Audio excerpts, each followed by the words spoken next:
giving people a real idea, and that positioned me very much as somebody who knows about property, knows about these different Yeah. roads, and people tell me to actually someone a couple of days ago going, that thing that you did, bearing in mind that was like a year ago, I was waiting for, Cunliffe Road to roll. I was hoping when it got to sea you were going to do my road, and it got talked about a lot. Yeah. Did So you there get a lot of was that. engagement and reach from that? Just from doing Not those? Yeah, not on, like, you'd have little comments, I suppose. You'd have two or three comments per thing, which is fine. But everybody seemed to know that I was doing it around the local area, and it Yeah. did build up, and it was getting more and more views.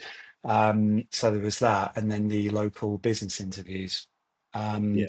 that really helped in lots of different ways. So just going to independent businesses, and if anyone looks on my website, you can see I've done the area, or you did it for me. Done the area guide there, and Yeah. the title I think is, um, "When you buy a property, you're also buying the area." And you very kindly have done the subcategories of the different areas, like Epsom, Stoneleigh, and all the rest of it. And my business interviews are all categorized there, so it's like meet the locals. So it's not just a lot of blurb about Epsom and why Epsom's great. I mean, that's just pretty boring, and people know.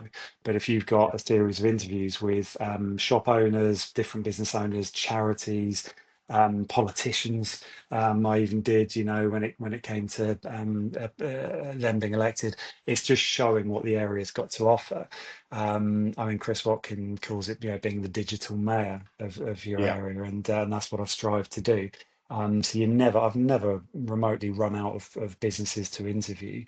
But yeah, so the road guide, the business interviews, and stuff like that have just naturally positioned me as somebody that, well, people seem to enjoy the videos, and it helps no end.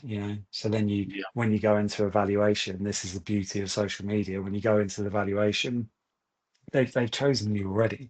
They feel they know you. They've watched your videos, and they're like, "This is the guy." They might have one or two other Massively. valuations, but the heavy lifting's been done for me by the time I walk in there, because they're like, "Yeah, this is the guy for us." Yeah. So you can go in and almost not name your fee, but they're quite willing to pay whatever fee it is, I suppose you're quoting.